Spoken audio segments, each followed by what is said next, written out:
के और भी बहुत सारे नेम्स होते हैं, जैसे नरेशन हो गया, डायरेक्ट एंड इनडायरेक्ट स्पीच हो गया, तो सबका मीनिंग एक ही होता है। अब इसका मतलब क्या होता है, जैसे अगर किसी ने मेरे को कुछ चीज आके बोली, तो अब मैं कोई पर्सन है ए और कोई पर्सन है बी, किसी ने ए ने मुझे कुछ आकर बोला, मुझे वो चीज अब बी को बतानी है, मुझे बी को रिपोर्ट करना है about what A said to me. तो इसको करने के दो तरीके हैं, या तो मैं डायरेक्टली बताऊंगी कि उसने एग्जैक्टली क्या वर्ड्स यूज करे वही यूज करके बताऊंगी, और एक इनडायरेक्ट वे होता है, मतलब मैं अपने अकॉर्डिंग प्रोनाउंस का चेंज करके कुछ टेंस का चेंज करके बताऊंगी। फॉर एग्जाम्पल, यहाँ पर कोई पर्सन है ए, उसने ये चीज बोली होगी, my father gifted me a pen.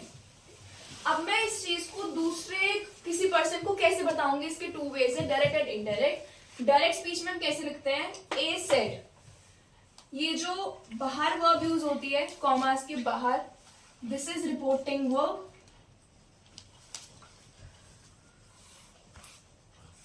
Reporting verb, और ये जो अंदर वर्ब यूज होती है, जो भी अंदर लिखा होता है, दिस इज रिपोर्टेड स्पीच और रिपोर्टेड वर्ब।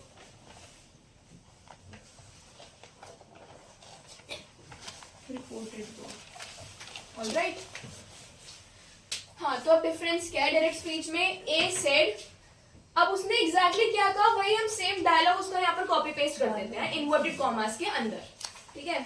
ए सेड, पहले कॉमा लगाएंगे, then inverted comma start, what exactly A said उसको यहाँ पर कॉपी पेस्ट कर देंगे, my father gifted me a pen, then full stop and then inverted comma. अब indirect speech में क्या होता है, हम इसको अपने अकॉर्डिंग थोड़ा सा मॉडिफाई करके बताते हैं, जैसे कि ए सेड दैट, अब माई का हम चेंज कर देंगे हिज और हर में, यानी कि ए अगर लड़का होगा तो हिज आएगा, और ए पर्सन अगर गर्ल होगी तो फिर हर आएगा। हिज और her father had gifted him और हर अ पेन। तो हमने क्या क्या चेंजेस करे, सबसे पहले तो हमने इन्वर्टेड कॉमास को रिमूव कर दिया, इन्वर्टेड कॉमास को रिमूव करके हमने क्या लगा दिया, दैट। उसके बाद हमने क्या करा, ये जो प्रोनाउन यूज हुआ था माई, इसको चेंज करा, इसकी जगह पर क्या आ जाएगा, हिज और हर, अकॉर्डिंग टू द जेंडर जो भी होगा ए का। हमने वर्ब में भी चेंज करा है, जो गिफ्टेड एक वर्ब थी यहाँ पर, उसका हमने क्या कर दिया, हैड गिफ्टेड। अभी टेंस चेंज कैसे होता है वो मैं भी आगे बताऊंगी। मी का हमने क्या कर दिया, हिम और एक और चेंज क्या है, यहाँ पर जो इन्वर्टेड कॉमास के बाद लेटर यूज होता है वो फर्स्ट लेटर कैपिटल होता है, लेकिन जब आप इसको चेंज करोगे तो आप इसको स्मॉल में ही लिखोगे, क्योंकि वो पार्ट ऑफ अ सेंटेंस बन गया, उससे पहले कोई पंक्चुएशन मार्क नहीं है। Until and unless it is a name, अगर किसी का नेम दिया हुआ है तो वो केवल कैपिटल में आएगा, बाकी सब ठीक है। डायरेक्ट और इनडायरेक्ट स्पीच में डिफरेंस समझ में आ गया सबको। अब हम करते हैं टेंस चेंज की, टेंस कैसे कैसे चेंज होता है, फिर प्रोनाउन चेंज बताऊंगी, और फिर कुछ कॉमन चेंजेस होते हैं जो हमें करने होते हैं वो और बताऊंगी, additional changes. Let's see change in tense now. सबसे पहले जो प्रेजेंट टेंस में जिस भी आउट ऑफ द 4 सब पार्ट्स होगा वो उसी के कॉरेस्पॉन्डिंग पास्ट में हो जाएगा। कॉरेस्पॉन्डिंग पास्ट से क्या मतलब है, अगर सिंपल प्रेजेंट में है तो सिंपल पास्ट में हो जाएगा, प्रेजेंट कॉन्टिन्यूअस में है तो पास्ट कॉन्टिन्यूअस में, प्रेजेंट परफेक्ट में है तो पास्ट परफेक्ट में, और प्रेजेंट परफेक्ट कॉन्टिन्यूअस में है तो वो पास्ट परफेक्ट कॉन्टिन्यूअस में चेंज हो जाएगा। प्रेजेंट तो काफी सिंपल होता है, पास्ट का देखते हैं। पास्ट में क्या होता है, मैंने इसको ऐसे क्यों लिखा है इसका भी रीजन है। जो सिंपल पास्ट होता है वो अपनी ही फैमिली के थर्ड मेंबर के पास जाके चेंज हो जाता है, मतलब में चेंज हो जाता है। Simple past will change into past perfect. जो पास्ट कॉन्टिन्यूअस है वो फोर्थ मेंबर के पास चला जाता है, वो चेंज हो जाता है पास्ट परफेक्ट कॉन्टिन्यूअस में।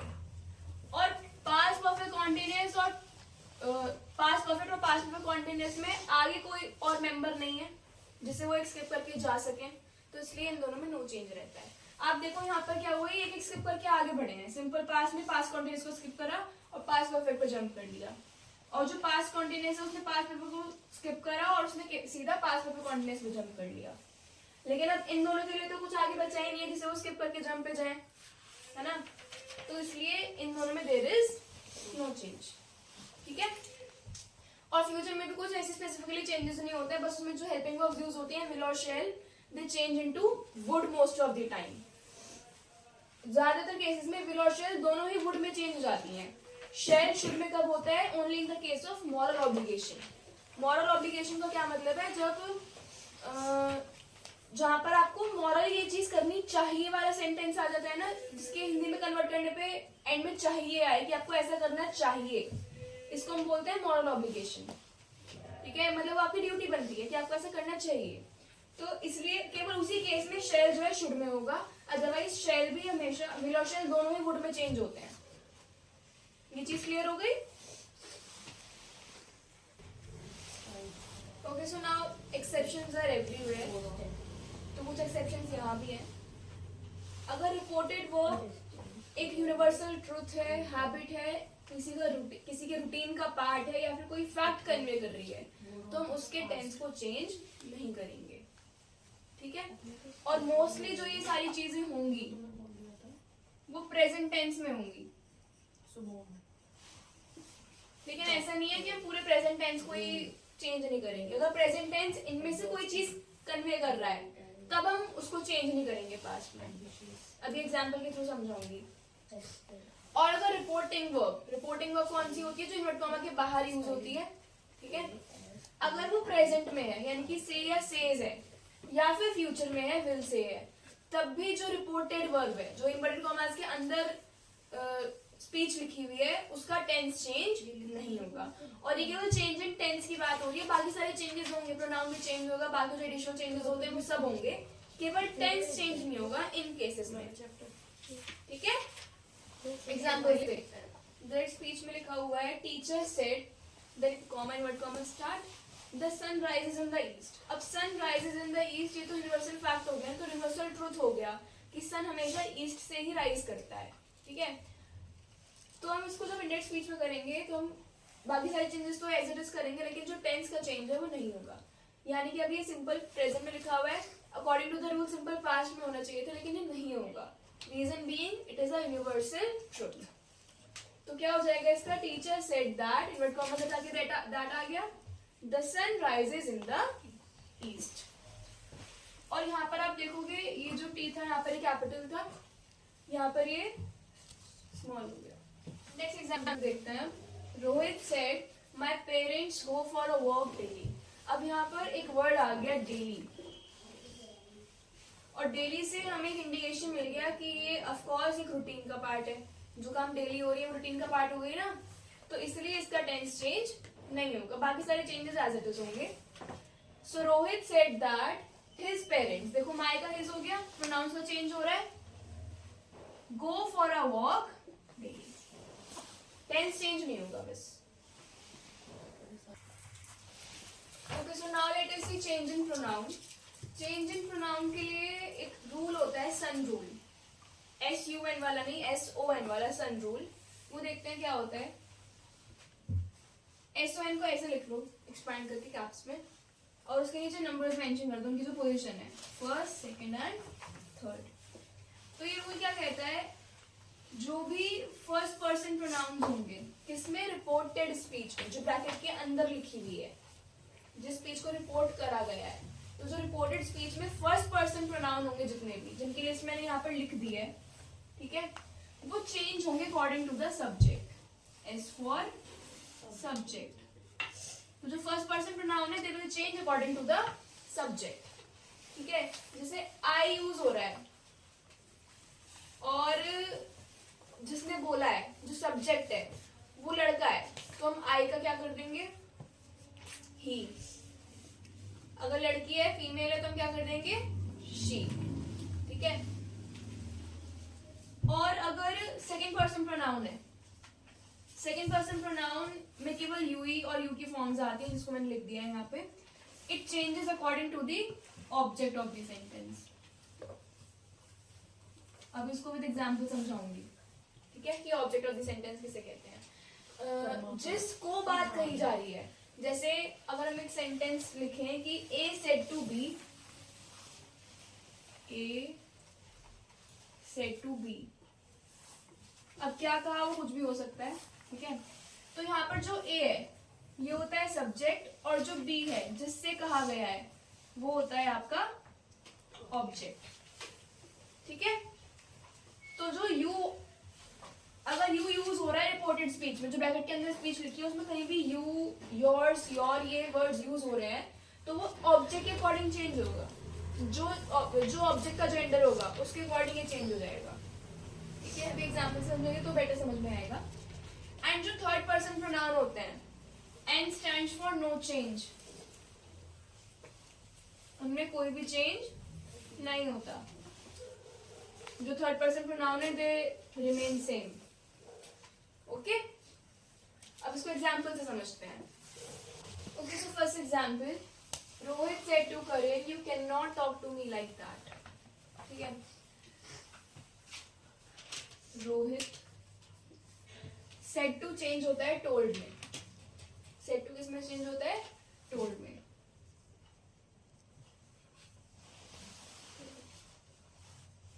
और कहीं पर से या सेज लिखा हुआ है और टू लगा हुआ है तो वो चेंज होगा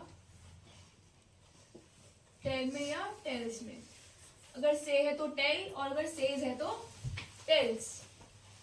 ठीक है, रोहित सेड टू का टोल्ड हो जाएगा यहाँ पर, रोहित टोल्ड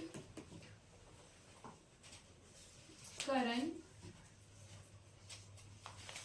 इनवर्ट कॉमा से ताकि दैट। अब देखो यू सेकंड पर्सन प्रोनाउन है, ठीक है, you is a second person pronoun. और जो सेकंड पर्सन प्रोनाउन है वो किसके अकॉर्डिंग चेंज होता है? यहाँ पर लिख लो X O N, numbering mention कर लो, फर्स्ट सेकंड थर्ड। तो जो सेकंड पर्सन प्रोनाउन है किसके अकॉर्डिंग चेंज हो रहा है? ऑब्जेक्ट के अकॉर्डिंग। और ऑब्जेक्ट मैंने कौन बताया कौन होता है? जो यहाँ पर लिखा होता है सेड टू के बाद।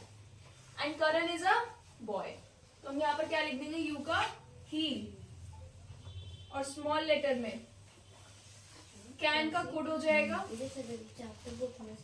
नो, बाकी सारे सेम, मतलब ही टेंस में he could not talk to. अब मी देखो, मी मैंने बताया था फर्स्ट पर्सन प्रोनाउन में आता है। फर्स्ट पर्सन प्रोनाउन किस अकॉर्डिंग चेंज होते हैं? सब्जेक्ट के अकॉर्डिंग। सब्जेक्ट कौन है? Rohit, and he is a boy too, तो he could not talk to him like that.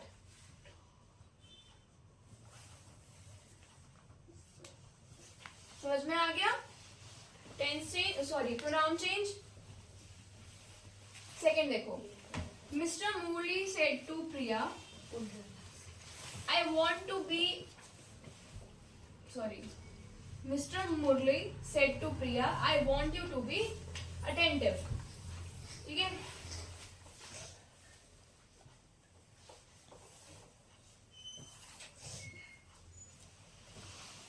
Reporting speech में सेड टू का told again Priya, invert comma से हटा के दैट। अब आई फर्स्ट पर्सन प्रोनाउन है, first person pronoun again subject के according change होगा। सब्जेक्ट कौन है यहाँ पर?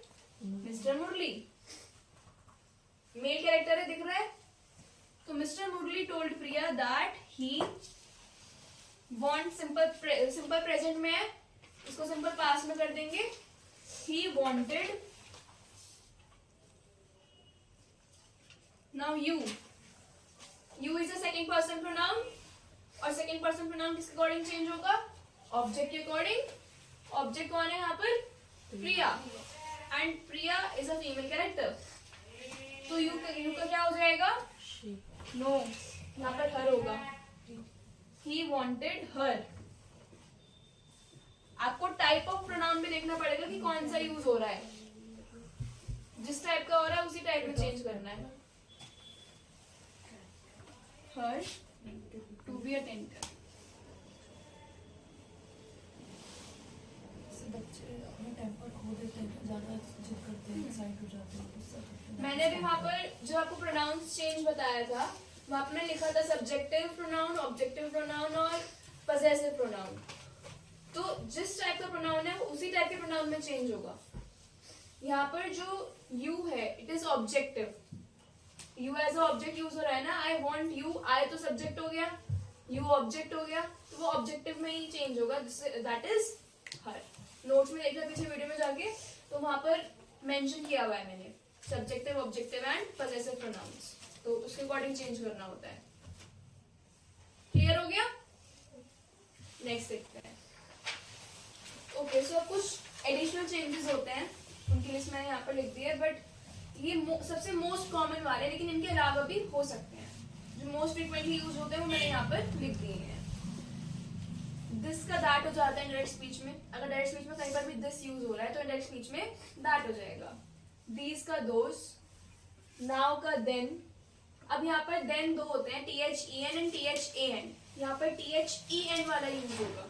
ओके, टुडे का दैट डे, टुनाइट का दैट नाइट, yesterday का द प्रीवियस डे और द डे बिफोर, टुमारो का द फॉलोइंग और नेक्स्ट डे, एंड हियर का देयर। सिंपल, और ये चीजें आपको लर्न करनी है। ओके, नाउ नेक्स्ट चीज देखते हैं। ओके, सो जो हमने अभी तक सेंटेंसेस करे वो सारे अफर्मेटिव सेंटेंसेस थे, जिनको हम असर्टिव सेंटेंसेस भी बोल देते हैं। अब आती है इंटरोगेटिव सेंटेंसेस की टर्न। इसमें दो केसेस बन सकते हैं, या तो वो क्वेश्चन, इंटरोगेटिव का मतलब समझते हैं पहले। इंटरोगेटिव मतलब आप किसी से इंटरोगेशन कर रहे हो, किसी से आप क्वेश्चंस पूछ रहे हो, राइट? तो ये टू टाइप्स के हो सकते हैं। सबसे पहले वो क्वेश्चन जो स्टार्ट होते हैं WH वर्ड से, WH फैमिली वर्ड से, जैसे कि व्हाट, हाउ, whom, है ना, वेयर, तो सारे WH फैमिली वर्ड्स होते हैं। एंड सेकंड वो क्वेश्चन जो ऑक्सिलरी वर्ब से स्टार्ट होते हैं। ऑक्सिलरी वर्ब्स मतलब कि helping verbs plus models, right? सबसे पहले फर्स्ट केस की बात करते हैं, इसमें WH वर्ड से स्टार्टिंग हो रही है क्वेश्चन की। सबसे पहले जो भी इंटरोगेटिव सेंटेंस होगा उसमें said to will change into asked and not told, क्योंकि हम इसमें कोई चीज बता नहीं रहे हैं, इसमें हम पूछ रहे हैं, तो इसलिए said to will change into asked। Okay, तो he asked me। अब assertive sentences में हमने क्या किया था, इन्वर्टेड कॉमास को हटा के हमने that इंसर्ट किया था, बट यहाँ पर इन्वर्टेड कॉमास को हटा के जो WH वर्ड यूज हो रहा है उसी को एज कंजंक्शन यूज करेंगे। तो इन्वर्टेड कॉमास को हटा के जो भी फर्स्ट वर्ड यहाँ पर यूज हो रहा होगा उसी को हम कंजंक्शन की तरह यूज करेंगे। तो यहाँ पर आएगा व्हाट। अब जो इंटरोगेटिव क्वेश्चंस होते हैं उनकी जो फॉर्मेशन होती है उसमें वर्ब पहले आती है और सब्जेक्ट बाद में आता है, लेकिन जब आप इसको इनडायरेक्ट स्पीच में चेंज करेंगे तो आपको इसको असर्टिव सेंटेंस में ही चेंज करना होगा, यानी कि इंटरोगेटिव का आपको असर्टिव ही बनाना है। तो उसमें आपको सब्जेक्ट पहले और वर्ब बाद में लिखनी होगी। यहाँ पर देखो जो क्वेश्चन है उसमें इज, ये वर्ब है वो पहले है, और योर नेम जो सब्जेक्ट है वो बाद में है। हमें उल्टा करना होगा क्योंकि हम इसको असर्टिव बनाना है, तो सब्जेक्ट पहले आएगा और वर्ब सेकंड प्लेस पर आएगी। ओके, तो यहाँ पर हमारा सब्जेक्ट क्या है, योर नेम। अब योर में ये जो योर है इस प्रोनाउन को हम सन रूल के अकॉर्डिंग चेंज करेंगे, जो मैंने अभी आपको बताया जस्ट पहले इससे। तो योर किसमें चेंज हो जाएगा, your is a second person pronoun, तो second person pronoun changes according to the object. Object है यहाँ पर मी, सो व्हाट योर का हो जाएगा माय नेम।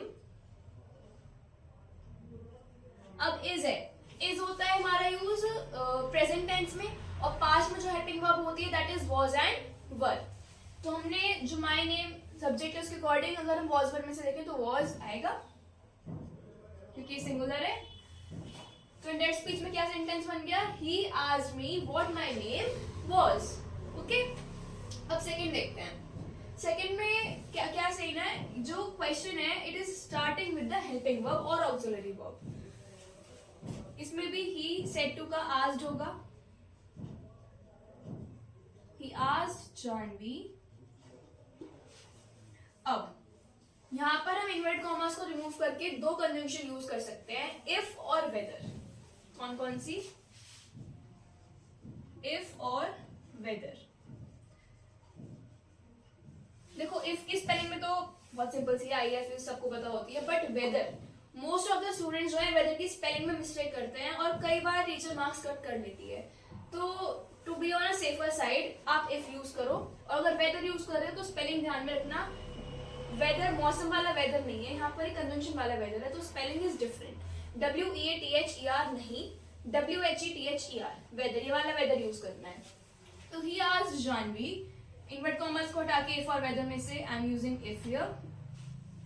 इफ, अब जो सब्जेक्ट है, अगेन हमें सब्जेक्ट को पहले पहले यूज करना है और वर्ब को बाद में यूज करना है. तो पार्थ यहाँ पर सब्जेक्ट है एंड योर ब्रदर यहाँ पर ऑब्जेक्ट है, वो बाद में एज इट इज यूज होगा. पार्थ को हम पहले शिफ्ट कर देंगे. नाउ इज यहाँ पर वर्ब यूज हो रही है. अगेन हम इसको पास में करेंगे तो was. If Parth was, your का क्या हो जाएगा? Your again second person pronoun, it changes according to the object. Object है Janvi. Janvi is a female character, तो इसलिए हम यहाँ पर हर यूज करेंगे. Was her brother, right. And interrogative sentences में डायरेक्ट स्पीच में तो क्वेश्चन मार्क यूज होता है, लेकिन जब आप इसको इनडायरेक्ट में कर देंगे you will use a full stop, क्योंकि अब हमने इसको इंटरोगेटिव से एसर्टिव में चेंज कर दिया है. Now will treat it as a normal sentence, not interrogative. I hope I was clear, right. आपको किसी भी सेंटेंस में अगर आप प्रैक्टिस करते हो या इफ यू वांट तो I will also share some sentences for your practice in the description below, तो आप उसमें से प्रैक्टिस कर सकते हैं. And do comment me your answers as well. और किसी भी जब भी आप प्रैक्टिस करते हो किसी भी सेंटेंस में डाउट आता है तो you can always comment in the comment section below. I will surely reply. Thank you so much. All the best for your exams.